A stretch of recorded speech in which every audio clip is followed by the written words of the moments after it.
Buenas noches, bienvenidos. A pesar de que ha habido 3 actos previos al que hoy vamos a celebrar, como fue la presentación de un libro editado por el Ayuntamiento y elaborado por ellos, que es la recopilación de las conferencias que se dieron en el curso pasado sobre la figura de Manuel Godoy. Posteriormente hubo el día 15 una conferencia del profesor González Páramo, que es el representante ante el Banco Central Europeo de español, y de una tertulia. El acto de la lección inaugural del curso 2009-2010 se va a celebrar hoy. Y lo hacemos con el profesor don Francisco La Moneda, Díaz, el cual nos habla del fuero de Bailío. Yo me preguntaba qué era el fuero de Bailío, y a mí me lo aclaraba uno de los Albuquerque que decía que lo mío es tuyo, lo tuyo es mío. Ya, pues está bien, eso es una buena frase. Realmente él nos va a explicar después qué es el fuero de Bailío, pero lo que yo sí sé únicamente es que uno de los... Yo creo que el último reducto del derecho foral que queda ya en Extremadura todavía está en vigor en 19 localidades y consiste pues, en lo que es la división comunal de los bienes de un matrimonio una vez que se disuelve la sociedad esta matrimonial. Don Francisco La Moneda Díaz tiene un currículum amplísimo. Como es tan amplio, si yo lo leyera entero, pues ustedes no lo escucharían a él.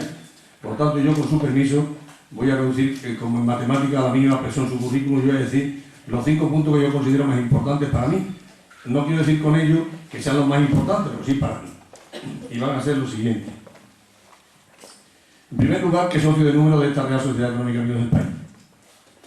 En segundo, es profesor de la UES en la Facultad de Ciencias Económicas y Empresariales en la disciplina de Derecho Civil. Es abogado en ejercicio con despacho abierto en Almendralejo. Es académico de número de la Real Academia Española de Jurisprudencia y Legislación, y precisamente la conferencia que hoy nos va a impartir fue su discurso de ingreso en esta academia. Y por último, para mí es la más importante de todos esos méritos, que ha nacido en una ciudad extraordinaria, una de grandes poetas del romanticismo, como fue Espronceda y fue Carolina Coronado. Espronceda nació 8 años antes de nosotros constituirnos como sociedad y Carolina 9 años después. Es decir, que nos encontramos en medio de ambos nacimientos. Y también ha nacido otra figura para mí, un gran personaje intelectual, que es don Mariano Fernández Fernández de Córdoba, el noveno marqués de la Encomienda, al cual yo creo que Almendralejo le debe un homenaje de una vez por todas, y no sé si se lo habrán hecho. Pero si no se lo han hecho, le debo un homenaje, ponerle a una plaza a su nombre y erigirle en esa plaza un busto representativo de quién era él. Y yo hasta me atrevo a dar un sitio. En la trasera del ayuntamiento, en un jardín que hay, que siempre fue conocido por el huerto del Marqués, pues yo creo que sería un lugar ideal para que él se hiciera. También es cierto que a don Francisco La Moneda le nombró personaje del año, en junio del 2009, se le ha nombrado personaje del año de Almendralejo. Son una acumulación de méritos continuos. Además, esta ciudad, que le llaman de la cordialidad, y curiosamente se lo puso un locutor de un programa cultural que había en televisión hace años, que era CT Punto. Esos programas como los que hay ahora en Telecinco y en Antena 3 y todas esas cosas, igualito. Y además debe ser una ciudad muy cordial, porque me permití yo hasta el lujo de vivir allí y ellos me aceptaron. Me aceptaron también, que lo considero como si fuera mi segunda casa. Mi segunda, por no decir la primera. La primera es Badajoz, que es donde nací, donde me crié y donde sigo viviendo, pero la segunda sí. Y bueno, como ustedes han venido a escuchar al conferenciante y no a mí, yo, haciendo un continuismo a lo que siempre dice una locutora de Albuquerque que trabaja en Onda Cero, que a mí no me gusta nada, pero bueno, que es Isabel Genio, que con un programa que dice, le doy mi palabra, bueno, pues yo le doy mi palabra y mi micrófono. Es tuya la palabra y el micrófono, Paco, como tú quieras. Muchas gracias.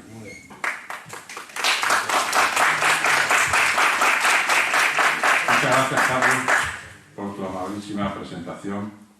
Esto es, como decía, yo estuve hace poco en una conferencia y que dijo, cuando leyeron el currículum, dice el conferenciante, dice, bueno, hay aquí un currículum que si lo oyera mi padre sorprendería, y si se lo oyera mi madre no se lo creería.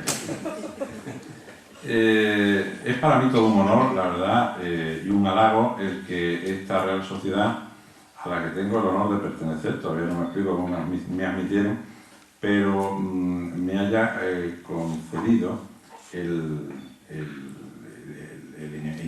inestimable honor de dar la conferencia inaugural de este curso. Los casi 200 años que pesan sobre esta institución me pesan a mí, sobre todo bajo la responsabilidad de saber estar a la altura de las condiciones. Espero no decepcionarles y sobre todo no aburrirles excesivamente. La verdad es que los criterios constitucionales de elección por mérito y por capacidad aquí no se han tenido en cuenta, lo cual agradezco también doblemente. Estas instituciones que se crearon al amparo de personajes ilustrados como Fernández de Moratín o como el paisano nuestro, porque también vivió en Almendralejo. Yo, bueno, voy a decir una cosa que resulta improcedente, pero bueno, nació cerca de Almendralejo, en Ribera del Fresno, vivió en Almendralejo, Meléndez Valdés, y por supuesto otro para mí, sobre el que tengo una veleidad excesiva, que es Melchor Gaspar de Jovellanos. En la iglesia de San Pedro, al lado de su tumba, junto a su tumba hay una lápida con una inscripción muy bonita, que es con lo que quiero acabar mi presentación, que dice lo siguiente. Como saben, Melchor Gaspar de Jovellanos fue socio honorario de infinidad de sociedades de estas nuestras por toda España. La última en Mallorca, cuando sale de su cautiverio del castillo de Belver y le es ofrecido por el rey usurpador, José Bonaparte, el cargo de ministro, que rechaza. Entonces, en su lápida dice: aquí yace el excelentísimo señor don Melchor Gaspar de Jovellanos, magistrado, ministro, padre de la patria, no menos respetables por sus virtudes que admirables por sus talentos, urbano, recto, íntegro, celoso promovedor de la cultura y de todo adelantamiento de su país, literato, orador, jurisconsulto, poeta, filósofo y economista, distinguido en todos los géneros, honor principal de España. Sirva este epitafio para, por lo menos a mí, como miembro de esta sociedad, tener siempre en el horizonte y nunca perder el norte de lo que debe ser un miembro de esta bicentenaria y actualísima, no obstante, institución que hoy tiene a bien acogerme en esta casa. Dichas estas palabras de presentación, les voy a hablar del Fuero de Bailío. Voy a intentar ser lo más brevemente posible porque tiene muchísimos vértices y aristas, de tal manera que la conferencia es interminable. Yo, no obstante, no quiero que dure más de media hora. Después, si quieren ustedes, me hacen las preguntas que estimen pertinentes. Y vamos a ver, el Fuero de Bailío, hay que empezar hablando del origen histórico del Fuero de Bailío. El origen histórico del Fuero de Bailío, yo no soy historiador y por tanto no me gusta hablar de lo que no conozco. Pero necesariamente hay que hablar del Fuero de Bailío en su versión histórica, porque si no, no vamos a conocer cuál va a ser el trasfondo jurídico que justifica esta institución. Y por otra parte, la filosofía jurídico-religiosa que hay detrás de la institución del Fuero de Bailío, que es muy importante. Entonces se ha hablado de su origen, bueno, hay muchísimas teorías, muchos libros y se ha escrito mucho, no tanto, pero bueno, sí hay monografías muy importantes, sobre todo quizás las más interesantes son las más antiguas de principios del siglo XX, y donde hablan del origen incluso celtibérico, que sería una costumbre de los celtas. Yo, desde luego, de la que soy más partidario es del carácter claramente germánico, o sea, además hay de hecho una tesis doctoral que demuestra que el origen jurídico del fuero es el origen germánico, porque la concepción que tenía el pueblo germánico de la propiedad es distinta a la romana, era una propiedad en común, una propiedad familiar, y esta propiedad familiar, bueno, pues prácticamente disponían todos de ella. Es cierto que Julio César y Tácito tienen algunos escritos donde manifiestan que, bueno, que aquello tampoco era tan idílico, que las sociedades eran patriarcales, pero que sí es verdad que la mujer se la consideraba como compañera. En cualquier caso, lo que sí es cierto es que esto, que es una costumbre germánica, pasa a España y a Portugal, porque es Portugal precisamente el origen, a mi juicio, del Fuero de Bailío, pasa por el conducto de los templarios, la orden templaria. Y este tema hay que sacarlo aquí inexcusablemente porque les voy a hacer muy breves referencias históricas, pero es que son necesarias hacerlas. A ver, ¿por qué una costumbre tan extraña aparece aquí? Primero voy a decir qué es el Fuero de Bailío. El Fuero de Bailío es un fuero que se aplica en algunas localidades decimos mal de Extremadura, porque son solo todas de la provincia de Badajoz, en virtud del cual, en el matrimonio, todo lo que se adquiere, tanto antes como después del matrimonio, sea por cualquier título, es decir, haya sido por una donación, porque yo lo tenía de soltero, lo heredé, o lo heredé después del matrimonio, etc. Cualquier propiedad, la titularidad, proceda donde proceda, pertenece a los dos cónyuges. Ahora veremos cuál es el problema que eso plantea. Ustedes saben que el régimen de gananciales es algo parecido, pero en el régimen de gananciales, el Código Civil, en el artículo 1346, nos dice cuáles son los bienes privativos. Y saben que los bienes privativos de un cónyuge son siempre los que lleva de soltero a su matrimonio y los que después de casado recibe por donación o por herencia, o los que adquieren sustitución de cualquier otro bien privativo. Mientras que, sin embargo, en este régimen es todo absolutamente, aun eso es también ganancial, porque responde a la filosofía de, como ahora veremos, de la orden templaria, que procede a su vez de San Bernardo, etcétera, de que un solo cuerpo será un solo cuerpo y una sola alma, ¿no? Bueno, el origen portugués es el que tiene mayor predicamento, pero el origen portugués a su vez está enraizado con este. ¿Por qué se habla del origen portugués? Bueno, porque se ha venido conociendo en Portugal lo que se llamaba la Carta de Amistades, que era una costumbre. La Carta de Amistades, como dice su propio nombre, es la carta o la ley en virtud de la cual se dividen por mitad. Esto fue una costumbre que algunos han querido ver sus antepasados en el fuero de Ferreira da Sala del siglo XII o en el fuero de Sabadell del siglo XIII, hay otros en el fuero de Alcalá, en el fuero de Alba de Tormes, pero en fin, eso nos marearía aquí si nos podemos hablar de todos esos fueros. Realmente, lo que sí es cierto es que lo que empezó siendo una costumbre en Portugal se llegó a convertir en una ley en Portugal, porque las órdenes alfonsinas, es decir, el rey Alfonso V de Portugal y el Manuel el Afortunado y los Felipes, que llegaron a ser reyes de Portugal, los tres Felipes, Felipe II, Felipe IV, reyes de Portugal, pues en las órdenes manuelinas, alfonsinas y filipinas, respectivamente, recogen dicho fuero, hasta el Código Civil de Portugal de 1976, que se reforma en el año 77, que ya desaparece. De ahí su aplicación en Olivenza, como ahora veremos. Y de ahí su aplicación en Ceuta, porque el fuero de Bailío se aplica también en la ciudad de Ceuta. Desde 1939, después de la Guerra Civil, nadie sabe por qué ha caído en desuso. Pero lo cierto es que Enrique el Navegante, como ustedes saben, Enrique el Navegante fue el hijo del primero de la dinastía de Avis, que fue el rey Juan, que además no era rey, era un hijo ilegítimo de Pedro, que estaba casado con la reina Inés de Castro, y fue el que conquistó la ciudad de Ceuta y después posteriormente aplicó las famosas órdenes alfonsinas. Pero no vamos a hablar tampoco de Ceuta, porque si nos ceñimos a localidades en concreto nos perdemos.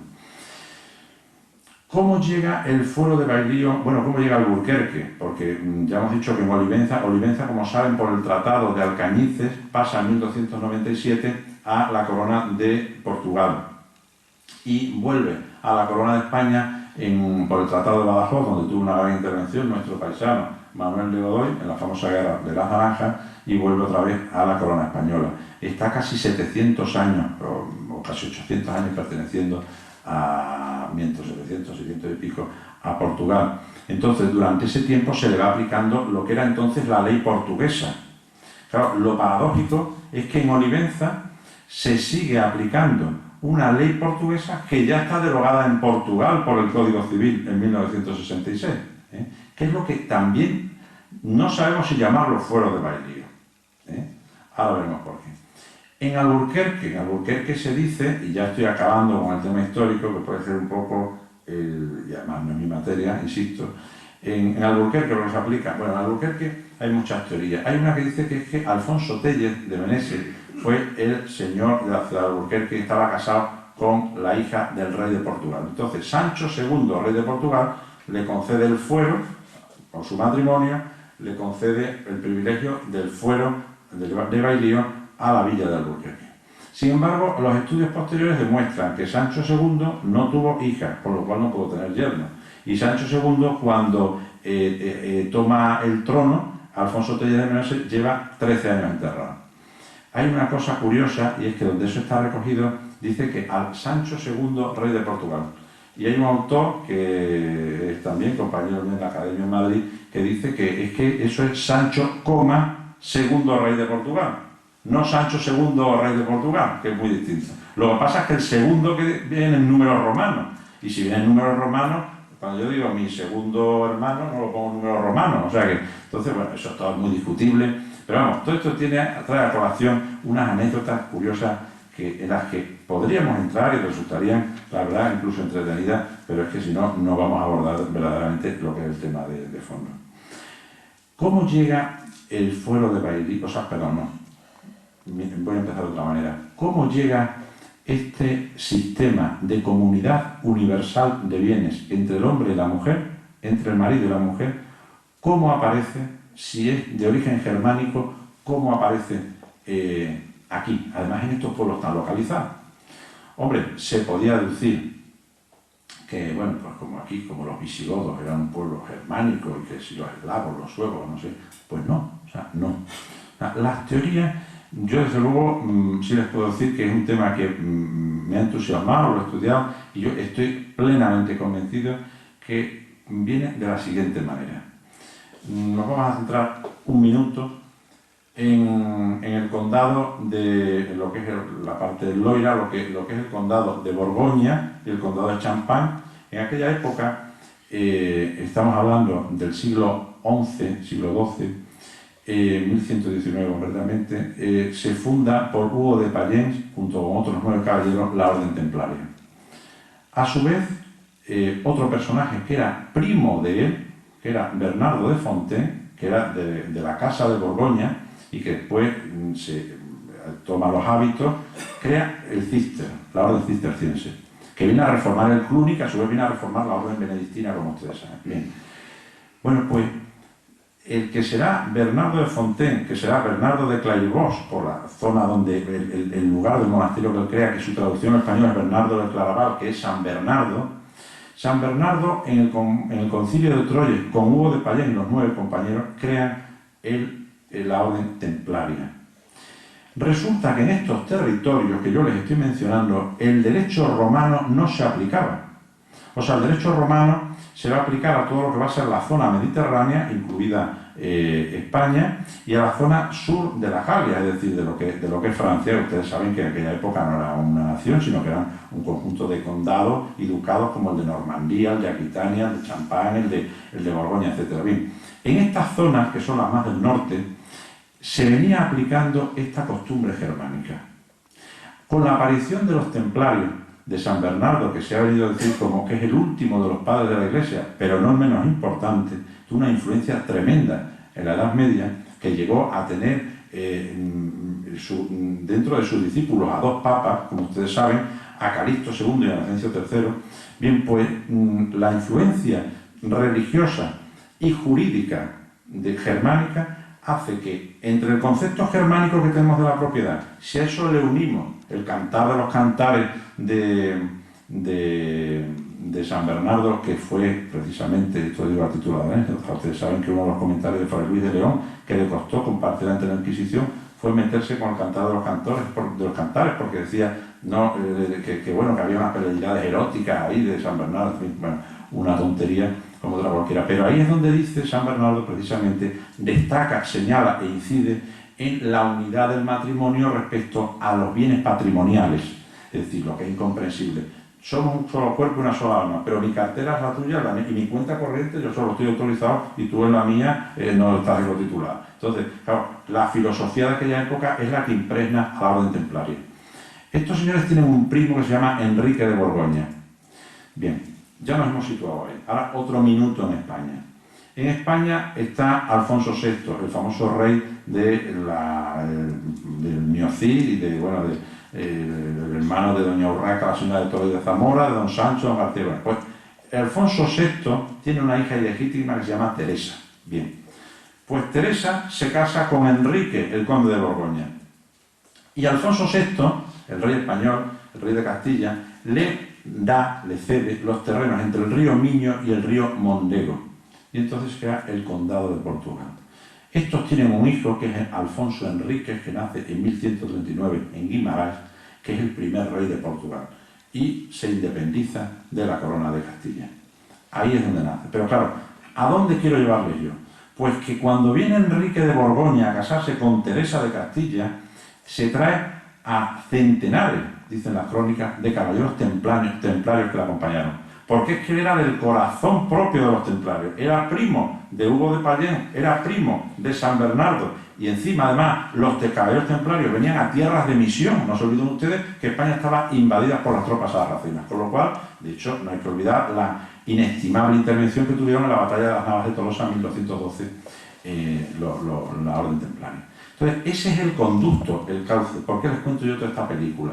Porque el conducto por el que a nosotros nos viene aquella filosofía jurídica que no era la del derecho romano y que se introduce atravesando España y llega a Portugal, se introduce en Alburquerque y en Olivenza y en Jerez, porque es una plaza templaria, pues procede de la Orden de los Templarios.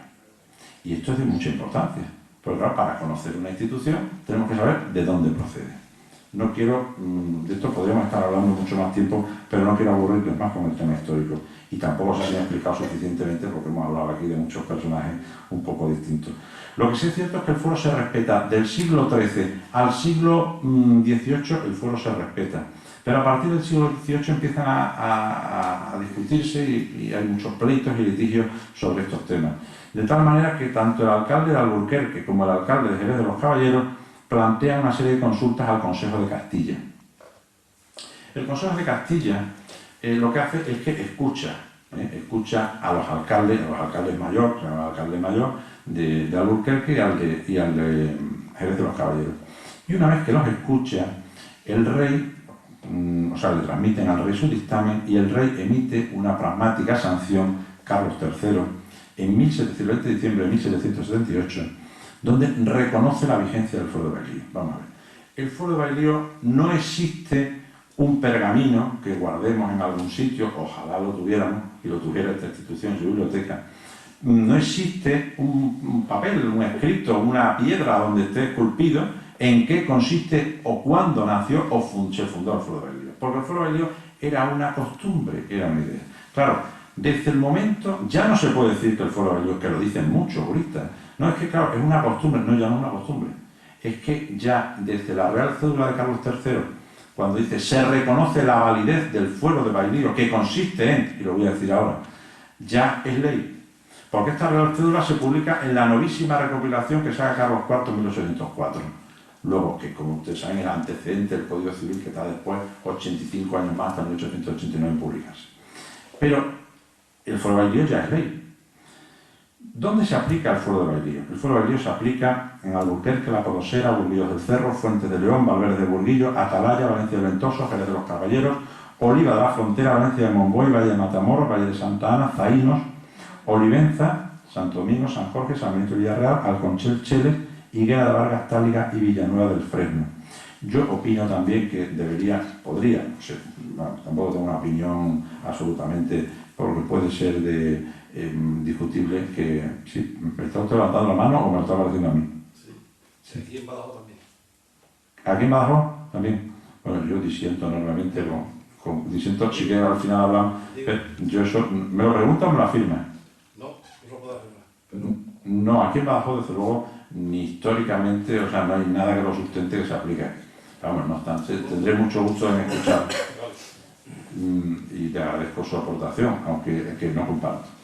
Hay pueblos, los pueblos de colonización que han nacido en los términos municipales precisamente de estos de Jerez y tal, se debería entender que también pertenecen. Bueno, ¿qué es lo que dice? No voy a leer toda la pragmática sanción porque además en castellano antiguo, bueno, pero la frase que es el elemento de discordia de todo este tema. Dice, apruebo, dice Carlos III, apruebo la observancia del fuero de Bailío concedido a la villa de Alburquerque por Alfonso Tellez, yerno de Sancho II, rey de Portugal. Está hablando de 500 años antes, o sea, él no se mete, Sancho II era yerno, no, eso le da igual, es lo que le cuentan, y él, a lo que va él es a decir que por el cual todos los bienes de los casados que llevan al matrimonio y que adquieren por cualquier razón se comunican y sujetan a partición como gananciales. Bueno, esta frase, esto es lo que ha dado lugar a ríos de tinta y sigue dando lugar a interpretaciones muy discutidas y discutibles de cuándo entra en vigor el fuero de Bailío. Porque claro, aquí dice, se comunican y sujetan a partición como gananciales. Entonces, algunos entienden y dicen, bueno, vamos, se comunican, vamos, yo por ejemplo, digo, bueno, pues se comunican y se sujetan a partición como gananciales, es decir, que se comunican, se transfieren y se dividen, es decir, se sujetan a partición quiere decir que se dividen, que se comparten, que se reparten. Hay otros que entienden que no, que se comunican y que cuando se partan es cuando ya se dividen. Es que eso no lo dice el fuero, eso no lo dice el fuero. Ahora hablaremos un poquito de eso. ¿Cuándo comienza la aplicación del fuero? Aquí la discusión es si comienza a aplicarse el fuero de Bailío, es decir, si yo, vamos a ser prácticos, le voy a poner un ejemplo, soy de Olivenza y me caso con otra señora de Olivenza y tiene 1000 hectáreas de locornocas. Al salir de la iglesia, 500 son mías y 500 son suyas. Esa es la interpretación del fuero de Bailío desde sus orígenes.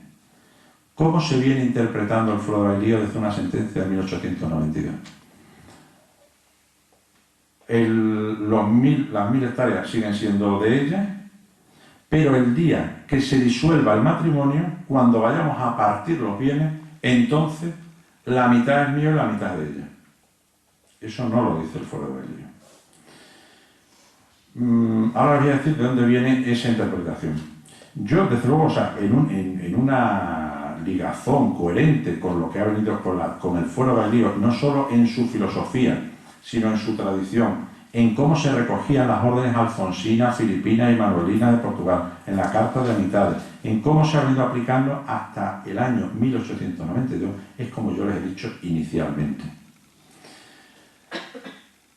Sale y además le voy a decir una cosa, que realmente ahí es donde tiene sentido, si no, no tiene sentido el fuero. O sea, no tiene sentido que se comuniquen los bienes cuando ya no pueden comunicarse los cónyuges, porque ya se han muerto uno de los dos, ¿no? Tengan en cuenta que el Código Civil establece que el matrimonio ahora se disuelve por muerte, declaración de fallecimiento, por los casos de declaración de ausencia, en fin, por muerte y por divorcio. El divorcio no existía como causa de disolución. Entonces, ¿cómo se van a comunicar los bienes de los cónyuges cuando ya se han muerto uno de los cónyuges? ¿Qué requiere la comunicación? ¿La inexistencia de los otros cónyuges? Porque la verdad es que eso no lo comparto. El problema viene con la sentencia de 1892. Esta sentencia es la primera que dice, fíjense que 3 años después del Código Civil, es la primera que dice que el fuero de Bailío se aplica tiene lugar cuando se disuelve el matrimonio, no desde que se casan los contrayentes. Esto rompe con toda la tradición jurídica anterior.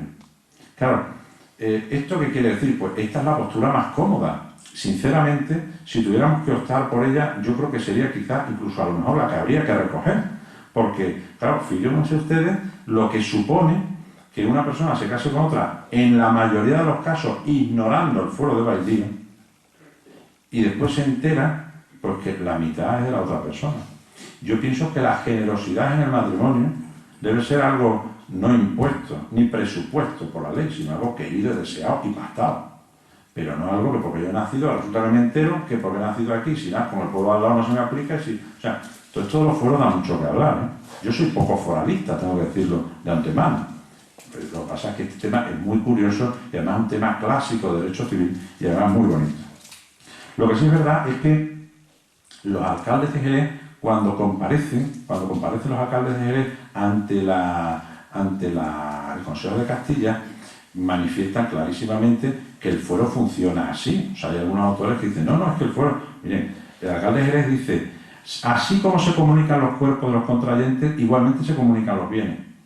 Y el alcalde de Alburquerque dice, mencionando que es así, pero además demostrando precisamente que esto da lugar a muchos pleitos, o sea, ellos van a quejarse. O sea, ellos no van a decir, nos gusta mucho el fuero de Bailío y queremos que se aplique de esta manera. No. O sea, lo que pasa es que Carlos III adopta esa decisión. Porque fíjense lo que dice el alcalde de Alburquerque, dice, bueno, así como se contrae el matrimonio y tal, los cónyuges adquieren el dominio en la mitad de todos indistintamente, de lo que resultan graves perjuicios y repetidos litigios maliciosos.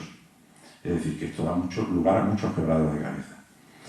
Desde 1892, desde la sentencia del Supremo, se viene ya cambiando la práctica notarial. Aquí hay un notario de La Joya, jubilado, un querido amigo, don José Soto, que está estudiando los protocolos notariales, tanto de Olivenza, de la que además fue notario, como de Jerez, de Alburquerque, y se ha dado cuenta que hasta 1892 la práctica notarial era que cuando los cónyuges de esas otras te decían, nosotros somos aforados, es decir, a nosotros hay que aplicarnos el fuero de Bailío, porque si no lo decían, el notario actuaba como un régimen de gananciales como el que tenemos la mayoría de los que estamos aquí, que aunque estemos pocos. Y mientras que cuando declaraban que eran aforados, en ese caso sí se les aplicaba el fuero de Bailío desde el momento de la celebración del matrimonio. Desde el momento de la sentencia del Tribunal Supremo de 1892 ya cambia la práctica.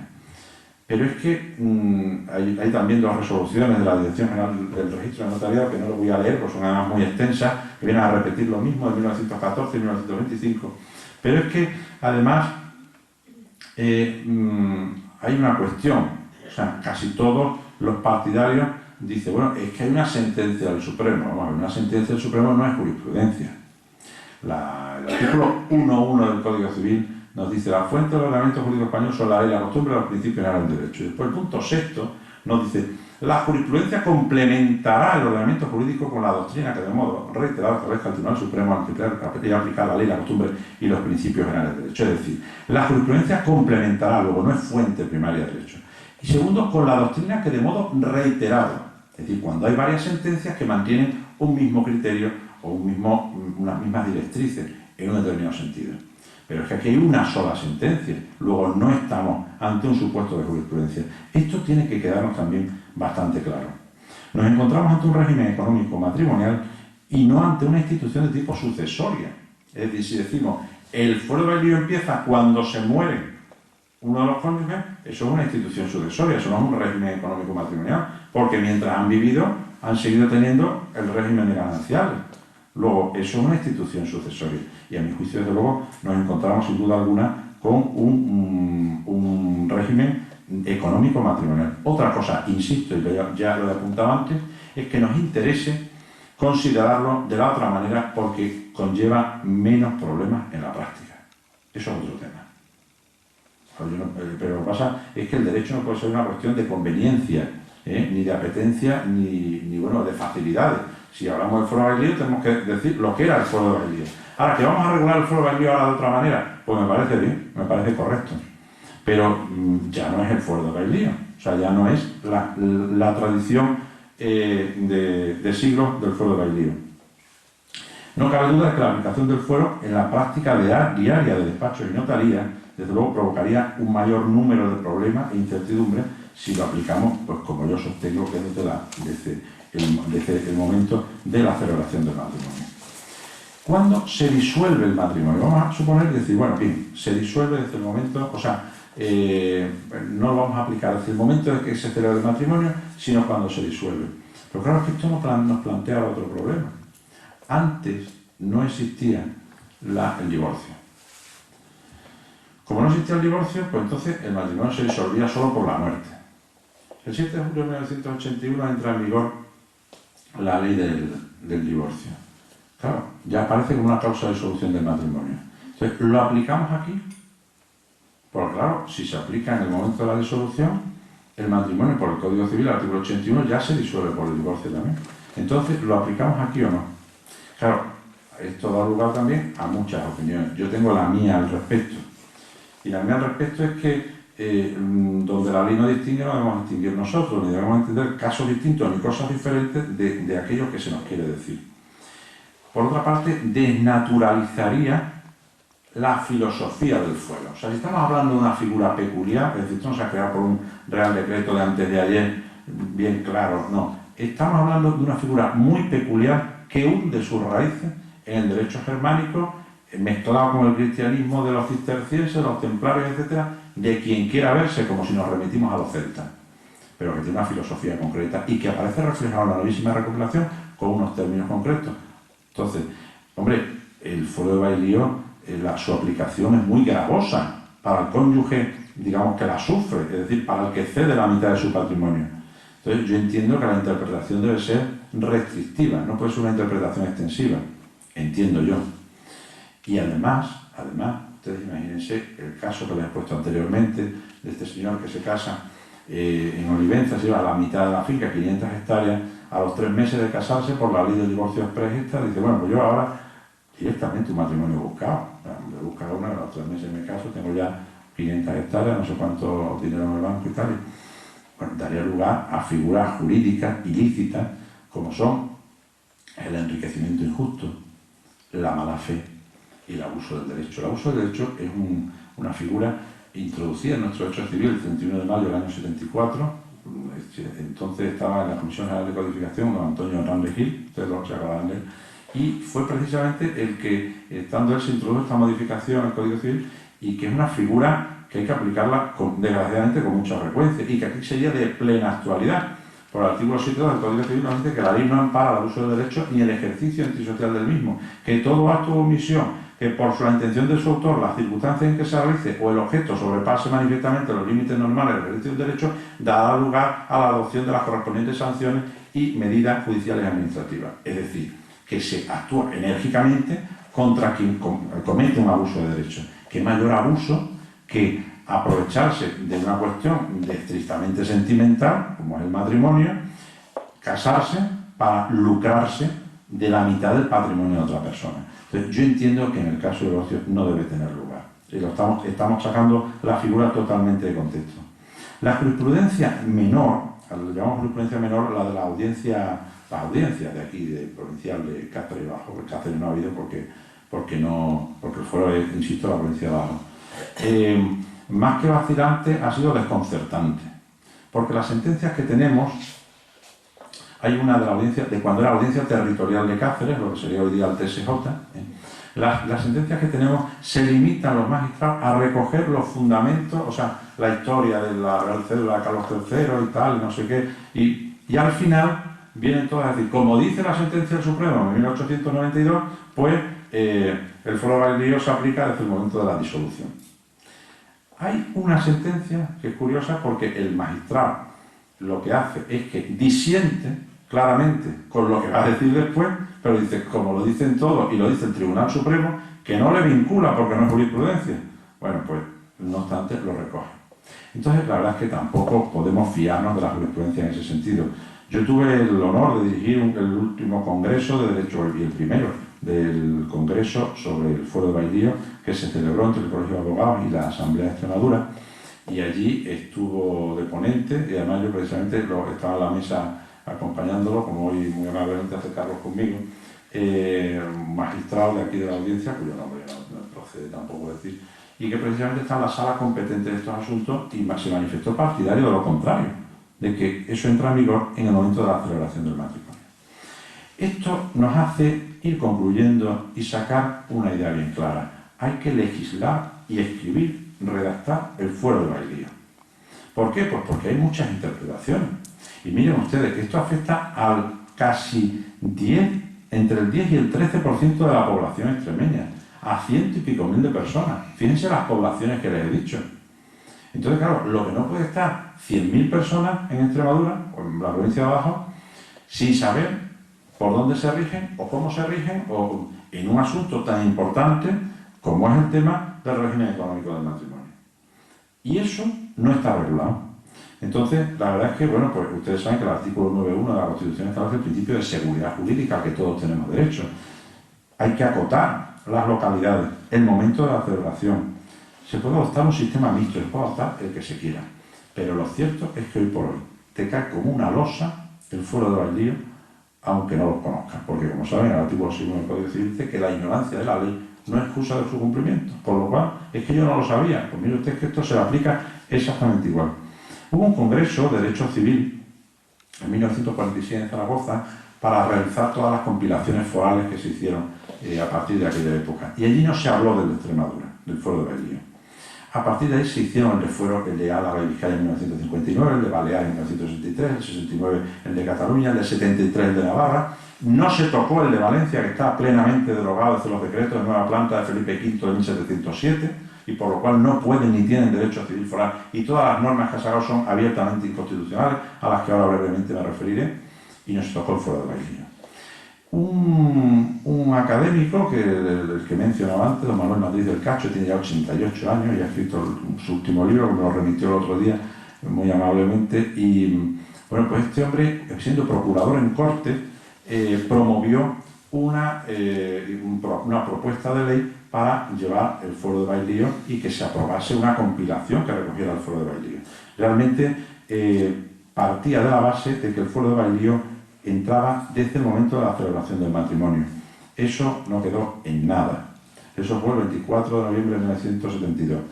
4 años después, el 24 de marzo de 1976, la Comisión General de Codificación crea una comisión de foralistas para darle una solución al fuero de Bailío. Y curiosamente, entre los foralistas no había ningún extremeño. Eso provocó la ira y la protesta por escrito de un ilustre ya fallecido paisano mío, que fue decano del Colegio de Abogados, don Gabriel Garrido García, que era entonces el decano del Colegio de Abogados, y protestó. Y entonces, bueno, pues accedieron a que hubiera un extremeño. El elegido fue don Eduardo Cerro Sánchez Herrera. El proyecto que se hizo entonces venía a recoger prácticamente lo mismo que el anterior. Es decir, seguimos partiendo del hecho de que se aplica desde el momento de la celebración del matrimonio, es decir, ignorando la sentencia de 1892. Y además con una especialidad, porque claro, fíjense ustedes, si lo aplicamos desde el momento de la muerte, uno hereda 500 fanegas, o sea, son suyas, porque como era, su marido tenía 1000 hectáreas, hemos dicho antes, ¿no? 1000 hectáreas de encinar, 500 ya son mías, y ahora de las 500 suyas tendría el usufructo, porque ustedes saben que la legítima de la viuda, según el artículo 834 del Código Civil, es 1/3 del usufructo si concurre con los hijos. Si no hay hijos, es 2/3, y si concurre ni solo con un ascendiente, es la mitad. Bien, pues este proyecto eliminaba ahí el usufructo. Digo, bueno, ya está bien, o sea, ya se queda con la mitad, por lo menos, pues ya que no tenga derecho al usufructo. Tampoco quedó en nada, porque ¿saben qué pasó? Que esto llegó al Colegio de Abogados, al Colegio de Abogados le pareció bien, veía que era mejorable, pero sin embargo el Colegio de Notarios y Registradores protestó porque decía que esto era inviable en la práctica, entonces se quedó en nada. ¿Cómo se puede legislar ahora el Foro de Bailía? Bueno, pues el marco donde nos podemos legislar. Tenemos el Estatuto de Autonomía, en 1983 no lo menciona. Hay una reforma del año 99 donde ya sí se habla de conservar, de la conservación, defensa y protección del Foro de Bailía. Y ahora el proyecto que se ha aprobado ahora de Estatuto de Extremadura, ustedes saben que se quiere modificar el Estatuto, se ha aprobado otro día en la Asamblea de Extremadura hace 20 días el proyecto de Estatuto, que hasta que no se apruebe por una ley orgánica, como ordena el artículo 81 de la Constitución, no será tal, y sí ya habla de que Extremadura tendrá competencia en el derecho civil foral y especial. Antes decía derecho civil, ya se matizó diciendo foral y especial. Eso tiene una larga historia que no les voy a contar. Pero la Constitución, ¿qué dice al respecto? Pues la Constitución dice que todas las cuestiones de materia civil son competencia del Estado. Dice, salvo conservación, modificación y desarrollo por parte de las comunidades autónomas de los derechos civiles, forales o especiales allí donde existan. Es decir, que, bueno, pues que en aquellos lugares donde tienen unas peculiaridades, como pasaba aquí, que se pueden seguir conservando, y además permite no solo conservación, sino modificación y desarrollo.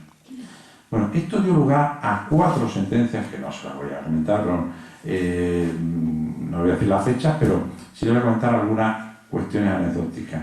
Claro, resulta que en Valencia, por ejemplo, que no existía el derecho foral, lo tuvieron, sí, bueno, porque las normas se derogan, o sea, ya 300 años que no lo tienen. Bien, pues en Valencia se hace una ley de arrendamientos rústicos históricos.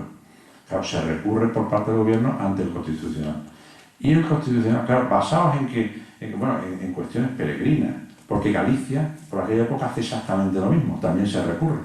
Las cuestiones, si yo se las digo, o sea, hasta el propio abogado del Estado, del Tribunal Constitucional, les dice, miren ustedes, es que, o sea, vamos a ver, es que se están basando, o sea, en que si un señor cogía, sí, no, es que hay quien recuerda que cuando uno era arrendatario de una finca, cogía los tomates cuando estuvieran verdes los domingos por la tarde y lloviera. Bien, ¿y eso qué? ¿Y de ahí han sacado ustedes una ley de arrendamiento rústico? Claro, el abogado del Estado le dice, es que ustedes están sacando de ultratumba, no hay ni la más mínima huella que permita entender vigente ninguna particularidad alguna. Dice, ni siquiera deja traslucir la existencia de usos actuales que pudieran justificar esa norma. Le dice a los valencianos. A los gallegos le dice, es que están ustedes resucitando una costumbre con rasgos históricos imprecisos que no son menos que vestigios o retazos que ni siquiera responden a la realidad del derecho, que están sacando de ultratumba. Son palabras textuales que dice el abogado de Estado del Tribunal Constitucional. El Tribunal Constitucional, a pesar de eso, dice, bueno, pues es constitucional. ¿Por qué? Pues porque, como bueno, dicen que recuerdan que hubo un viejo que dice que cuenta que los tomates, bueno, pues como eso era un arrendatario y dice que conservación, modificación y desarrollo, Bueno, pues vale, la ley de arrendamientos rústicos históricos se aprueba en Valencia, se aprueba en Galicia. Claro, ya sale una de las Cortes de Aragón sobre los hijos adoptivos y esto ya da lugar a que el Tribunal Constitucional diga, mira, ya está bien, o sea, está bien que cuando haya un tema, se crea un término que no existía, una institución conexa, es decir, que en aquel lugar donde usted me diga que había una especialidad en materia rústica, usted como una institución conexa me cree una ley de arrendamiento rústico, y yo se la apruebo, pero hombre, si usted no tiene potestad y ni la ha tenido en la vida para regular a los hijos adoptivos, no me saque una ley que regule con tropecientos artículos los hijos adoptivos en Navarra. El problema viene con Cataluña, el Estatuto de Cataluña. El Estatuto de Cataluña es el que plantea realmente la afrenta al Estado, porque es el que recoge en su artículo 129, dice, corresponde a la Generalidad de Cataluña la competencia exclusiva en materia de derecho civil, con la excepción de las materias que el artículo 149.8 de la Constitución atribuye en todo caso al Estado. Y es que la palabra en todo caso tiene trampa. Es decir, esto es un texto directamente inconstitucional. Ahora, si quieren, algunos profundizamos en esto, no quiero enrollarme excesivamente con el tema del en todo caso, porque la ley, el 149.1, párrafo octavo de la Constitución, después de decir eso, dice, en todo caso, desde luego, en lo que no discutimos, que es del Estado, son en las bases contractuales, la eficacia de las normas, la eficacia y entrada en vigor de las normas jurídicas. Eso es siempre competencia del Estado. Bueno, pues ellos son los que ahora nos otorgan a nosotros, a Estado, la competencia. La competencia exclusiva en materia civil la tenemos nosotros en Cataluña. Y lo que dice, en todo caso, eso para el Estado, que son cuestiones más o menos vagas y genéricas, pues es como si decimos, bueno, pues vamos a ver, este edificio a partir de ahora lo vamos a dividir y todas las instalaciones que hay aquí, la biblioteca va a ser una comunidad autónoma, perdón, el salón de actos, la biblioteca va a ser otra, las oficinas van a ser otra. Y las instalaciones generales del agua, de la luz y tal, eso en todo caso es del Estado. Pero la competencia en materia civil, aquí también. Pues ahora nos dice el Estatuto, dice, no, la competencia esta de aquí es nuestra. Ahora las instalaciones estas nos las seguís arreglando vosotros, porque, hombre, así va a cargo de los presupuestos del Estado. Entonces, claro, esto ha dado lugar a que tanto en Cataluña se ha regulado la propiedad horizontal, los arrendamientos urbanos, el secreto profesional, la responsabilidad civil. En Valencia se ha sacado un régimen económico matrimonial nuevo que no existía y que es abiertamente inconstitucional. Y ahora va a salir, se va a aprobar por las Cortes de Valencia, se va a aprobar un libro de derecho de sucesiones, que ellos nunca han tenido esa especialidad foral y está abiertamente en contra, absolutamente en contra del criterio de la Constitución. Finalizando, le voy a decir, claro, el Tribunal Constitucional tiene una teoría que es el principio de flexibilidad, que ha sido llamado por muchos el principio de debilidad. Es decir, porque dice que, bueno, y lo dice en la sentencia, dice que cuando una norma llega al Constitucional hay que hacer el esfuerzo, dice, de una interpretación acuerdo con la Constitución antes de expulsar a esa norma del ordenamiento. Pues miren ustedes, quien tiene que hacer el esfuerzo para que eso esté dentro del ordenamiento es la norma que aprueban las comunidades autónomas, no el Tribunal Constitucional, en hacer un esfuerzo en que esa norma no salga, porque si tiene que salir, que salga. Pero no se puede tensar el texto constitucional que de hecho llegue a decirse que ese principio de flexibilidad es más un principio de debilidad. Y yo voy a acabar ya, y con esto ya dejo de aburrirles, con una conclusión que de alguna manera lo que pienso sobre el tema y creo que refleja de alguna manera lo que hemos hablado aquí. Me refiero ya en cuanto al fuero de Bailío y la regulación de todos los fueros españoles. Hubo un tiempo, como ustedes saben, en las Cortes de Cádiz, que aquí se ha estudiado bien y bastante, por cierto, que me gustaría tener un libro de resumen de todas las conferencias sobre el bicentenario de 1808. Don Diego Muñoz Torrero, que fue un catedrático de filosofía, ustedes conocen mejor que yo la figura, sacerdote, y cuando él se presentó en las Cortes de Cádiz, al mes de empezar las sesiones en 1910, ya proclamó la desaparición de la Inquisición, el establecimiento de la soberanía nacional y la consideración de todos los españoles, no como súbditos, sino como ciudadanos. Aquel prelado extremeño acababa de dar un giro sin precedentes en todo el sistema político caduco existente, esculpiendo en la historia desde la pequeña y asediada Isla de León en Cádiz un nuevo orden constitucional de cuyas reminiscencias somos hoy herederos. El sueño de una España liberal, que germinaba decididamente como un brote fresco sobre las yermas tierras de una asolada nación, pretendía la consecución de un logro tan lógico como loable, tan razonable como incuestionable, tan revolucionario como indiscutible: la igualdad de todos los españoles ante la ley, la preeminencia de la